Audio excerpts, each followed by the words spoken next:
En este video vamos a ver cómo se grafican las funciones trigonométricas.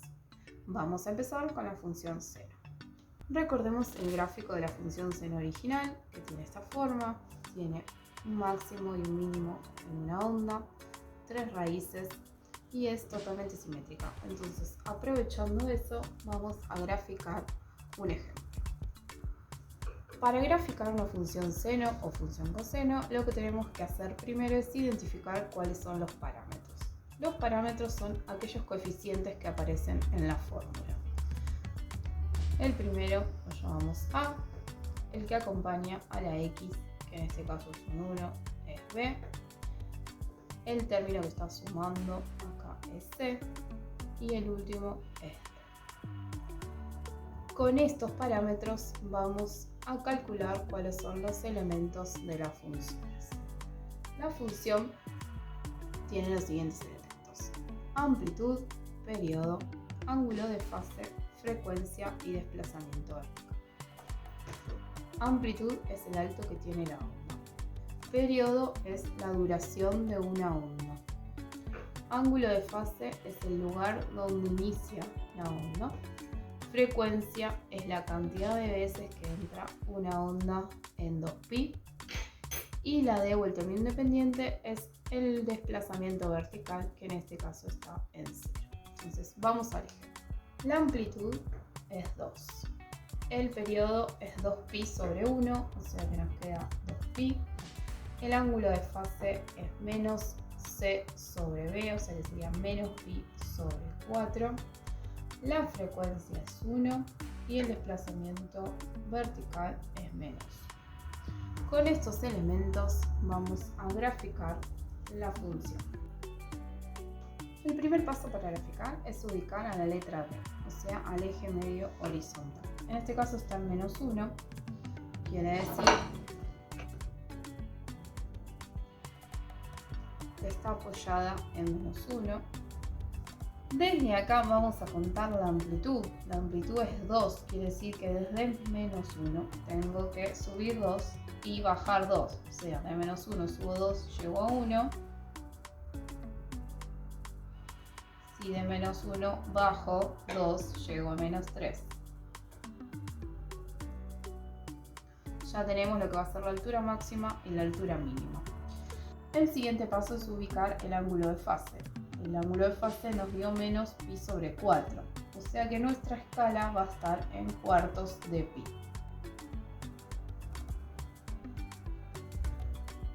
Empieza del lado negativo y para saber dónde termina tenemos que sumarle a menos π sobre 4 el periodo, que era 2π. Entonces menos π sobre 4 más 2π nos va a dar 7 cuartos de π. Tenemos el lugar de inicio, el lugar donde finaliza. A la mitad vamos a tener el punto medio. Dividimos a la mitad. Y a la mitad otra vez. Acá vamos a tener el máximo. Y acá vamos a tener el mínimo. Entonces, repasamos lo que hicimos. Ubicamos la letra D, que me daba menos 1. Desde acá la amplitud 2 para arriba, 2 para abajo. Ubicamos el ángulo de fase, que nos daba menos π sobre 4. A ese número le sumamos el periodo y terminamos en 7 cuartos de π. Y después simplemente marcamos la mitad de la mitad y la otra mitad de la mitad, o sea, las cuartas partes. Y de esta forma nos queda graficada una onda de la función.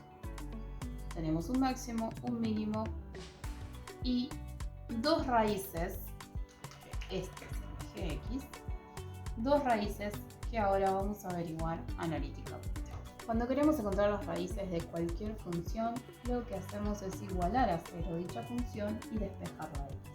En este caso va a ocurrir lo mismo. Igualamos a 0 la función y empezamos a despejar.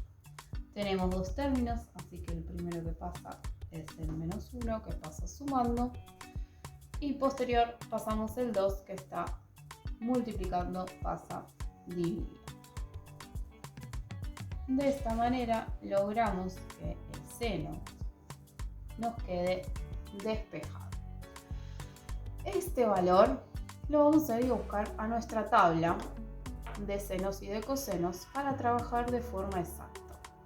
Si vamos a nuestra tabla, vamos a encontrar que hay dos casilleros o dos ángulos donde nos da de seno un medio. Los dos ángulos cuyo seno es un medio según la tabla son pi sobre 6 y 5 sextos. Quiere decir que tenemos dos raíces. Para saber el valor exacto, vamos a igualar nuestro paréntesis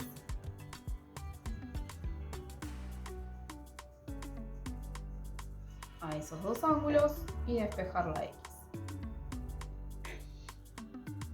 Pi sobre 6 menos pi sobre 4 nos va a dar menos un 12avos de pi. Y 5 sextos de pi menos pi sobre 4 nos va a dar 7 doceavos de pi. Estas son las dos raíces que tiene nuestra función en el tramo que graficamos. Teniendo en cuenta la función coseno original, que en este caso es la roja, una onda de coseno empieza arriba y termina arriba, a la mitad tiene un mínimo y tiene dos raíces en los cuartos. Entonces, teniendo en cuenta esto, vamos a hacer un ejemplo. Los elementos en la función coseno son los mismos que en la función seno. Entonces, lo primero que vamos a hacer es identificar los parámetros de nuestra función. Los parámetros siguen siendo las mismas letras, A, B, y en este caso C y D, que parece que no están, así que son 0. Recordemos que A y B cuando no están escritos son 1 y C y D cuando no están escritas son 0. Teniendo los parámetros vamos a calcular los elementos. La amplitud es 3 medios, el periodo es 2pi sobre 2, o sea que 2pi sobre 2 queda pi. Ángulo de fase es menos c sobre b, pero c es 0, así que nos va a quedar ángulo de fase 0. Frecuencia es módulo de b, en este caso va a ser 2. Y el desplazamiento vertical es 0 porque d es 0. Repetimos los pasos que utilizamos para graficar la función seno. Lo primero que hacemos es ubicar la letra d o el desplazamiento vertical. En este caso es 0, así que no nos movemos del eje X. Seguido, desde ahí marcamos la amplitud, que en este caso es 3 medios. Como la escala del eje Y es independiente del eje X, podemos darle el tamaño que queramos a la unidad. En este caso vamos a marcar la amplitud, que es 3 medios, hacia arriba y hacia abajo. Una vez que tenemos la amplitud, vamos a ubicar el ángulo de fase. En este caso nos dio 0, así que quiere decir que vamos a arrancar en x igual a 0, pero como es función coseno, en vez de empezar en la mitad, empieza en el máximo, o sea que va a estar empezando acá arriba. Para saber dónde termina, le tengo que sumar al ángulo de fase el periodo, que en este caso el ángulo de fase era 0 y el periodo era pi, entonces quiere decir que estamos terminando en pi. La escala del eje horizontal, en este caso puede ser cualquiera, porque total tenemos números enteros. Entonces, empieza en el máximo, termina en el máximo. Esta es una onda. Si queremos graficar dos ondas, vamos a hacer un máximo. A la mitad tenemos el mínimo. Y a la mitad de la mitad, o sea, la cuarta parte, vamos a tener lo que serían las raíces de la función. Y esta es otra onda, o sea, dos ondas, dos vueltas nos entran en 2pi. Eso era lo que nos decía la fórmula. Entonces repasamos los pasos. Primero ubicamos la letra D, que en este caso era 0. Desde ahí marcamos la amplitud, que era 3 medios, hacia arriba, 3 medios hacia abajo. Nos va a dar la altura máxima y la altura mínima de la vuelta. Ubicamos el ángulo de fase, que era 0, pero como es coseno empezamos arriba. Y desde ahí contamos el periodo, que era pi en este caso. Entonces hacíamos 0 más pi y termina en pi. Esto es una vuelta. Como teníamos ganas, graficamos las 2 vueltas hasta llegar a 1. Para averiguar de forma exacta cuáles son las raíces de la función, vamos a resolver la ecuación que nos queda planteada. Para averiguar de forma exacta, igualamos a 0 la función y despejamos primero el coseno. 0 dividido 3 medios nos da 0. Y vamos a buscar en la tabla de los cosenos este valor. Según la tabla tenemos 2 ángulos que nos dan de coseno 0. Tenemos pi sobre 2 y 3 medios de pi. Despejamos la x que está dentro del paréntesis, o sea, lo que es el argumento de la función, y nos va a quedar pi sobre 4 y 3/4 de pi. Estas son las 2 raíces que tiene la función en la primera vuelta. Las 2 raíces que tiene la función, pi sobre 4 y 3/4 de pi.